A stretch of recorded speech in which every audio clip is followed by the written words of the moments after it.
Dollar, dollar, dollar. Dirt and money, no soul. Had to go and get it, ain't no time to kick it. Got a stack and flip for my foes. Dollar, dollar, dollar, dollar. Please tell me you can hear me. Don't turn your back and don't neglect me. Just let me know if you need me. Dollar, dollar, dollar, dollar. Let me watch out for my partners. Keep my money long, get my team strong. Let me run away from my problems.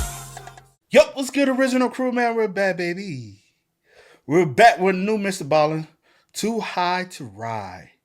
Places you can't go, but people ain't went anyways. Part 38. Let's get into some ballin'. Cause we stay fly. No. Somebody said it in the comments. They said it for you? Yeah, cause you lame. You was lame. You didn't want to say it. Because we fly else high. Make a scene? No lie. You know is Ballin'. Lame. She's so boring, y'all. I'm really not. I just like. Yes. I tell when you try to force me to do things. Yes. I'm not being forced to do stuff. Make sure y'all check out the links in the description box. Down below. You already know where to go. If you want the first part, you got to do it. Check out down below. Also, if you enjoyed today's visuals. Lock it in with a thumbs up. Well, I highly appreciate it. But let's jump into it, man. Let's check it out. Let's see what it's about. You ready? I'm ready. SpongeBob. Already. Today's story is a places you can't go and someone who went anyways type of story, and it is pure nightmare fuel, especially if you're claustrophobic. And then after you watch this full feature-length story, be sure you stick around for 4 more bonus places you can't go stories. Each of these bonus stories have been completely re-edited, so even if you've heard them before, this will be a totally new viewing experience. Oh, we're just gonna do the first one. Reason why, because he already has, and we might have already seen it before. Please don't come in the comments and be mad. We're just gonna do,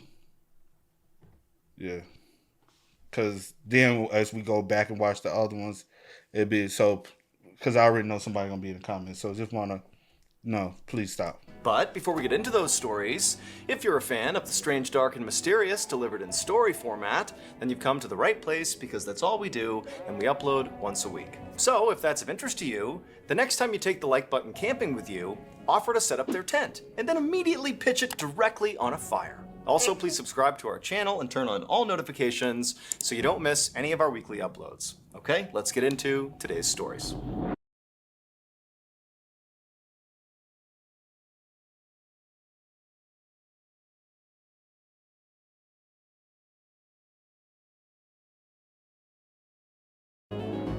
At 12:20 a.m. on August 17, 2020, a police sergeant named Kevin Bingham was sitting inside of his cruiser in a parking lot in Scottsdale, Arizona with the windows rolled down when he heard a strange sound.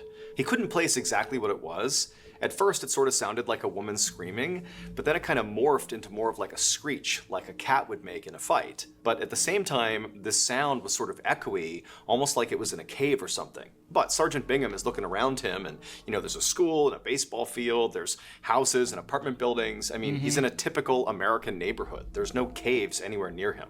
But regardless of where specifically this noise was originating from, what was clear to Sergeant Bingham is that whoever or whatever was making this noise sounded like they needed help, and so he decided he would go investigate. So Sergeant Bingham left the parking lot, turned right onto the road, and began driving roughly in the direction of the sound.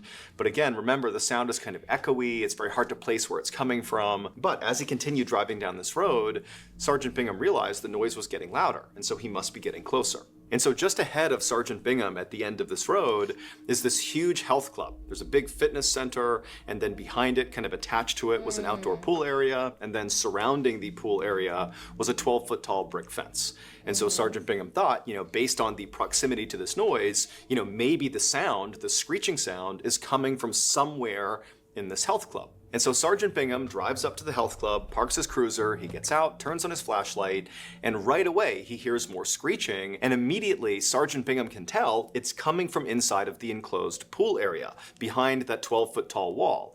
And so Sergeant Bingham can't see into the pool area, but again, he can tell, whatever it is, it's in there. And also, at the same time he's kind of pinpointing the sound, he can tell that this noise, this screeching sound, really doesn't sound like an animal. It sounds like a person. And so Sergeant Bingham runs up to the brick wall and he listens really intently to see if maybe in addition to the screeching sound, if he can hear, splashing sounds or some other activity inside of the pool area that would kind of give away what's actually happening. Maybe somebody snuck in after hours and now they're struggling to swim in one of these pools.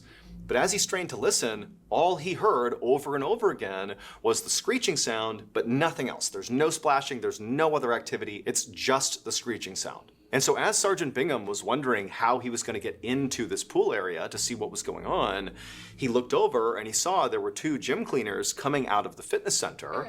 And so Sergeant Bingham ran over to them and he asked them like, hey, are you the only 2 that are working in this health club right now? Or is there somebody out in the pool area? And the cleaners looked at Sergeant Bingham and just shook their head and said, no, we are the only ones working right now. And we've been listening to that screeching sound too. We don't know what it is. Cause this after shutdown, lockdown, right? Because it's August, school time. Cause even places like that shouldn't be, Yeah. Are you getting what I'm trying? I'm like. And then shortly after they said this to Sergeant Bingham, suddenly the noises, the screeching sounds changed.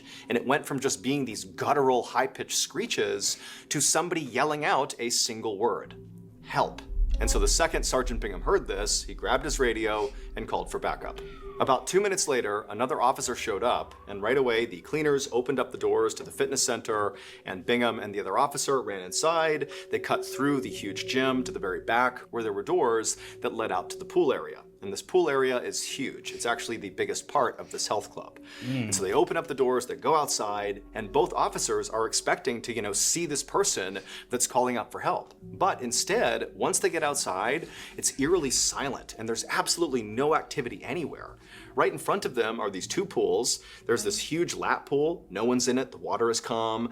And then next to it is another pool, a smaller pool that has a water playground right in the middle of it. But that one as well is devoid of people and totally calm. And so the officers are looking at each other like, where is this person that clearly was calling for help a second ago? But just then the cries for help began again. And this time they were able to kind of pinpoint where it was coming from. It was coming from a third pool, kind of in the back of the pool area, beyond these 2 pools and beyond some cabanas. There was this third shallow pool with 2 water slides going into it. And from the sound of these screeches, it sounded very much like this person must be in or near these slides. And so at this point, Sergeant Bingham became a little bit skeptical that whoever this was really needed help. He felt like it was more likely that, somebody had just snuck in after hours who maybe was high on drugs or mentally ill, and now they're just kind of causing a scene inside one of the slides. Or maybe it's somebody who snuck in just to play a prank, to screw with the cops and act like they were in trouble when they really weren't. And so Sergeant Bingham looks at the other officer and they kind of are like, okay, let's go see what's going on here. And they make their way over to the slides.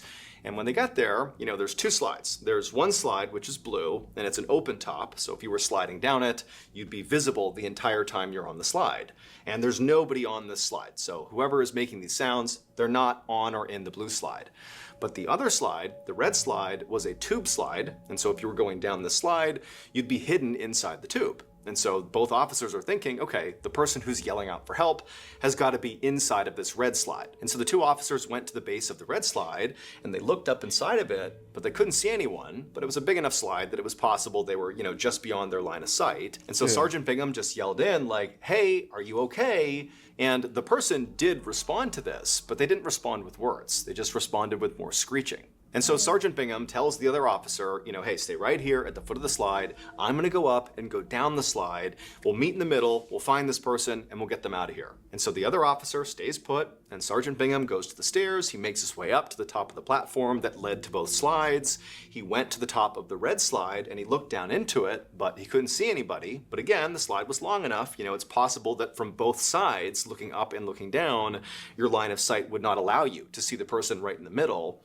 And so Sergeant Bingham yelled into the slide like, hey, I'm coming down and my partner's coming up. We're going to find you here. Like, if you're in there, go down, get out of the slide. But again, the response they got was not words, it was just more guttural screaming and moaning. And so, feeling kind of annoyed, Sergeant Bingham gets his flashlight and aims it straight ahead of him, and he begins slowly making his way down the slide, and at the same time, his partner at the bottom began making his way up the slide. And so as they're doing it, both officers are yelling like, hey, if you're in here, we're coming in, like, let's go, you gotta get out of here. But again, all they're hearing is more screaming, and as the officers get closer and closer to the middle, they're expecting to see someone, but then suddenly, both officers come face to face right in the middle of this red slide, and there's nobody there. It's just them.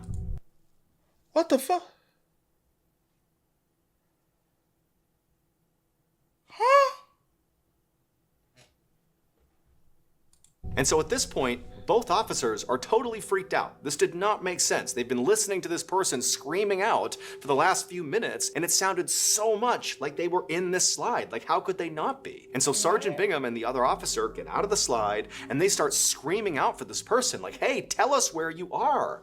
But in response, they just continue to get more and more desperate sounding screeches. And it sounded like the screeches really were in this red slide, or at least somewhere really close by. But there's no one anywhere near them. There's nowhere for this person to be. It didn't make any sense. And so having no other ideas, Sergeant Bingham went over to the blue slide, the open top slide that very clearly nobody is on, but he hopped on it and thought, let me just check. And he began going up the slide. Now, this slide was not a straight slide. It actually went around in the middle like a corkscrew. And so as Sergeant Bingham began walking up the slide began to turn, and so he began walking along this corkscrew section of the slide on the way to the top.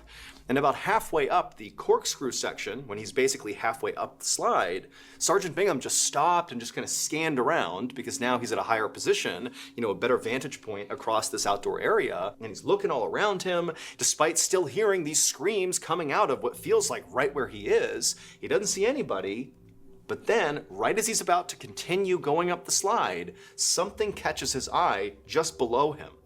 And he stops and he kind of leans over the edge of this blue slide and looks straight down, and he could not believe what he saw.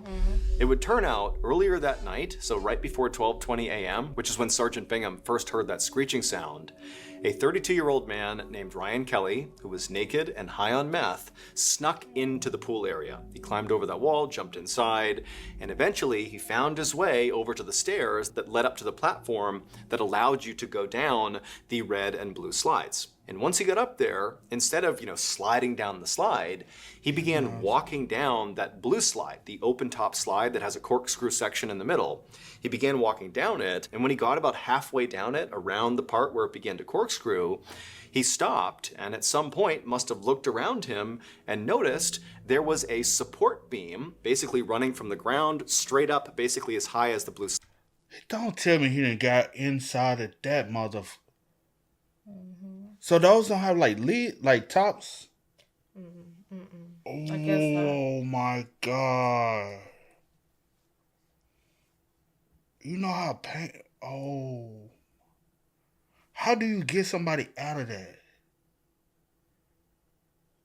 You see how small that is? Did he go in her head first? Well, no, could have. I don't know, because it's so. Well, I don't know if this is the. Oh, it's a. Oh, yeah. I don't know. Would it not have like a sealed top? You would think so, yeah. Slide was. Oh, I'm sorry. No, I was just going to say, I don't know what it's. What's the word? My brain. I'm having a brain fart. What purpose? What is the purpose or function is? I don't know if it needs to be uncovered or whatever. I don't. Yeah. So I don't know, but yeah. But soon he had showed the other picture of these things. Yeah. I was like, I already know what it is. That's why as a grown man. Yeah. But also he's high on meth. Yeah. It's not Beam, basically running from the ground straight up, basically as high as the blue slide was, where there were all these arms branching off of it that supported the corkscrew section of the slide. It was just holding the corkscrew up. And from where Ryan was standing, he would have had the ability to see the top of this beam. And he would have seen that the top of this beam was open. It was a round beam with about an 18-inch diameter across. And to any sane person, it would be very apparent that you're not supposed to go inside of this support beam. But Ryan, being high on meth, decided he would go inside of this support beam. He climbed up to the top of it and then wedged his feet into this narrow opening. And Ryan's a pretty skinny guy. He's naked. He's slick with sweat. And he began lowering himself into this pipe, this hollow pipe that goes all the way to the ground. And after he got his feet in there and his legs in there, he's forcing himself down. He finally got most of his torso in, and then he would have realized his hands would not be able to fit unless he put them over his head. And so he put his arms over his head and just continued to wiggle himself down into this pipe. And at some point, probably around the time that his shoulders cleared the pipe, he kind of slipped pretty quickly about halfway down the pipe. Not to the ground, basically suspended right in the middle of this tiny, tight pipe. Now, we don't know for sure if Ryan intended to get out of this pipe at some point, but once he was about halfway down the pipe with his arms up over his head, there was absolutely no way he could get himself out again. There was just nowhere to pull or anything. He's completely wedged, barely able to breathe, and on top of that, he's in Arizona. It's one of the hottest places in the world, and on top of that, they were experiencing a heat wave, and his body, his naked body, is pressed all against the inside of this metal pipe that conducts heat.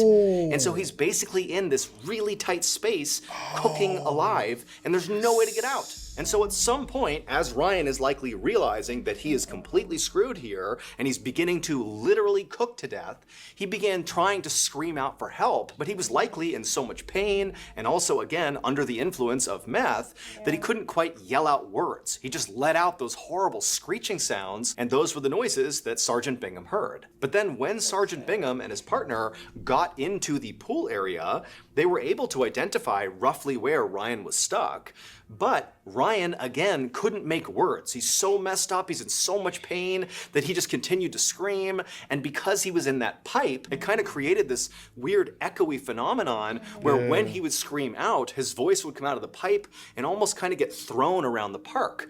That's why Sergeant Bingham and the other officer couldn't quite figure out where he was, and at one point it sounded like he was in that red slide, when obviously he wasn't. What? Oh, no. I just said thankfully that it did create that sound for the police officers to be able to even hear him from, the where it echo out, yeah. But it, they couldn't really pinpoint at first where he was at, but still, and they were able to obviously hear him. He's been in there for a while too. Where he was, and at one point it sounded like he was in that red slide, when obviously he wasn't. And so finally, at some point, Sergeant Bingham walked up the blue slide. He's halfway up, he's hearing Ryan screaming, and he turns and he looks down, and from his perspective where he was standing, he was looking down into that pipe. And looking up at him inside of this pipe is Ryan, arms up over his head, wide-eyed, screeching, trying to be saved. But unfortunately for Ryan, his rescue was a very technically difficult thing to pull off.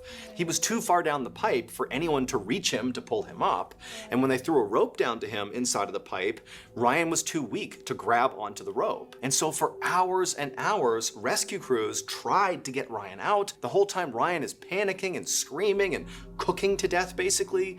They couldn't get him out, and so finally at the 7-hour mark after he was found, they had to bring in a crane, and they had to fully dismantle the slide and pull that pipe out of the ground. But unfortunately, by that point, it was too late for Ryan. He had passed away. An autopsy would show that ultimately what killed Ryan was the combination of the meth in his bloodstream and the extreme heat he was exposed to inside of that pipe. That's crazy. That's a sad story, man. R.I.P. really to is. him, man. Ryan, right? Ryan, yeah. R.I.P. to Ryan. Because that is a terrible and painful and just like way to go out. One of the worst ways you can even imagine. Like just suffering, like literally. Literally suffering. You it's overheated, tight area, and I wonder is he screaming? As the lungs just keep is he breathing in lungs? Is that also allowing him to slip further and further and further down? Because he's like his lungs are and his hands been above his head too. Yeah, so that's a bad way to go out, man. Yeah, it really is. Oh my! It really is. And I wonder what have the center. Like how they taking into place to make sure that this is covered now. Yeah. Because also, even though, he did it, you know what I'm saying, he went in a part. But still, it's kind of like this thing. Like I'm saying, like the family could have sued because, like, if that component, because they could, like, the lawyer could say if the component wasn't there uncovered, it wouldn't have happened. So even though he's the one who jumped over the gate, he's the one who was high, he's the one who scored. But they on their part, they'll say, well, if that wasn't covered, it wouldn't have happened. If it wasn't uncovered. I mean, yeah. No, if it was covered, if the hole was covered, it wouldn't have happened. Yeah. And that's why I mean, like, I feel like, you know what I'm saying, the family probably did sue. We don't know, but it's a possibility for a lawsuit with that. And so, what do you do with safety measures? Do you build the fence higher, or do you try to possibly create a different type of fence? Yeah, where someone can't climb to gain access. Also, do you cover that? We don't know, like, what's the purpose of those pipes. Maybe the purpose of the pipes is to have an open, but do you surround that with something so it won't, like, some kind of like cage or something like that covers it, but keep that open and exposed. So now like, you do I have would like to know how it is now, or what adjustments they made. Because you gotta check, like that's a wake up call even for the company. Like, you never thought something like that would happen. Yeah. And now we really, because it took them 7 hours to get. Damn. Yeah. That's suffering, man. Hey, man, y'all spam us up, man. Let us know y'all thoughts about it for us in the comment section down below. But until next time, y'all know how it go, man. I do go by the name DJ New Kid. This is. We are. We out. Time to kick it, got a stack of flip for my folks. Dollar. Please tell me you can hear me. Don't turn your back and don't neglect me. Just let me know if you need me. Dollar. Let me watch out for my partners. Keep my money low, get my team strong. Let me run away from my problems.